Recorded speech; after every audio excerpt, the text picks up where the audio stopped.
There's this piece of tech. It's in pretty much every car on the road today, but when you put it on a motorcycle, it becomes an absolute lifesaver. We're talking about something that could save thousands of lives every single year.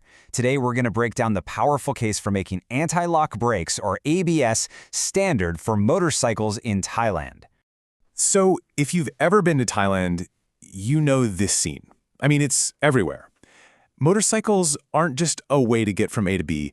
They are the absolute lifeblood of the economy, a cornerstone of daily life for millions of people. They represent freedom, opportunity. But there's a dark side.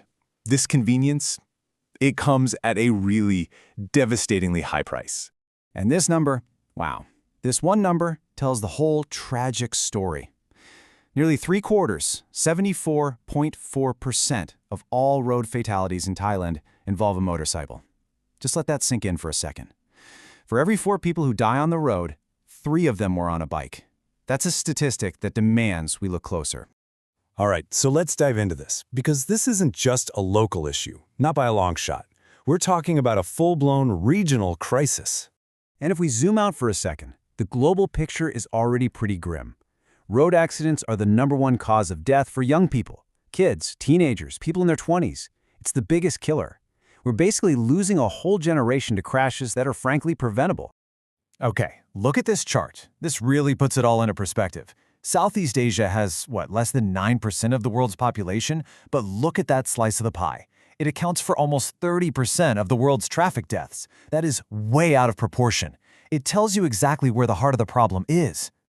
And now, let's zoom in even closer. You can see right away how much Thailand stands out. Just look at that first bar, a mortality rate of 32.7. That's not just the highest in the whole region. It absolutely towers over the global average. This, right here, is the epicenter of the crisis.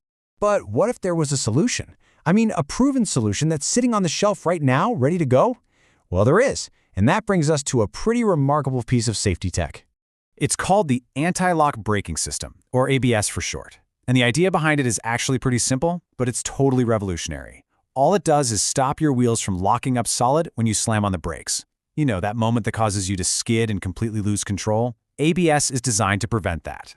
And the World Health Organization points out something really crucial here. It tackles the 2 biggest human errors in a crash.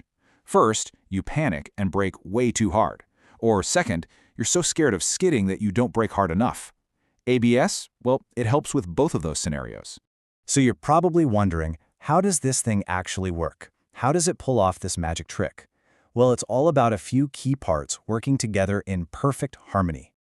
Okay, so this is basically the anatomy of the system. First, you've got wheel speed sensors. Think of these as the eyes. They're always watching how fast the wheels are spinning.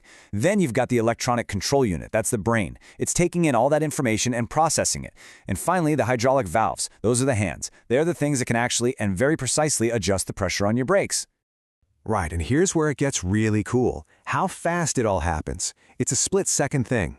The sensors sense the wheel speed. The moment a wheel starts slowing down too fast, like it's just about to lock up, the brain detects it, and instantly it tells the hands, the valves, to modulate the brake pressure. It's like it's automatically pumping the brakes for you, but way, way faster than any human ever could. We're talking this whole cycle repeating up to 15 times every single second. It's incredible. So let's break that down. What's the real-world difference? Without ABS, you hit the brakes hard, the wheels lock up, you start to skid, and you can't steer anymore. You're basically just along for the ride. Now with ABS, the wheels keep rotating, even under hard braking. That means you stay stable and, this is the most important part, you can still steer around whatever's in your way. And look, this isn't just some theory on a whiteboard. The real-world data, the actual numbers on what ABS can do, they're just undeniable. 37%. A huge study from the Insurance Institute for Highway Safety found that bikes with ABS are 37% less likely to be in a fatal crash. Just think about that. All those deaths we were just looking at, this one piece of tech could have potentially prevented more than 1/3 of them. That's huge. So, okay, what does that 37% actually mean for Thailand? What does it look like on the ground?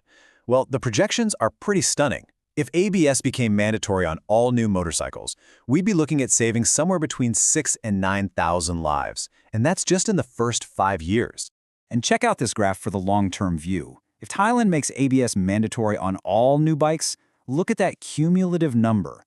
We could prevent over 27,000 deaths by 2030.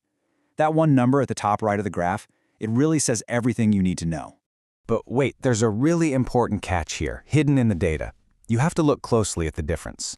See, if the law only covers the big bikes, the ones over 125 cc's, we save maybe 5,000 lives. That's great. But if it applies to the small, everyday bikes that most people actually ride, we save over 27,000. It's a no-brainer. The policy has to cover the bikes that are actually filling up the roads. So, okay, the technology is clearly a lifesaver. The obvious question is, why isn't it already the law? What's holding it back? Well, let's tackle the arguments you usually hear against it. You usually hear two big things: cost and feasibility. It costs too much, and we can't do it. But the facts? They tell a very different story. First, let's talk cost. It adds less than 10% to the price of a new bike. Not a nothing, but not a deal breaker.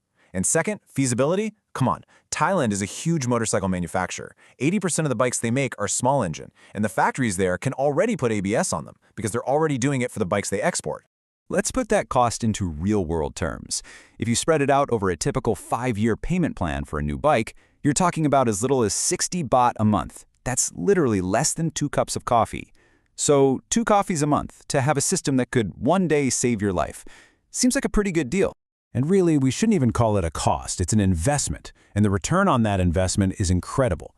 Just look at this timeline. By year 3, you're not just saving close to 2,000 lives, you're also generating huge societal savings, up to 46 billion baht.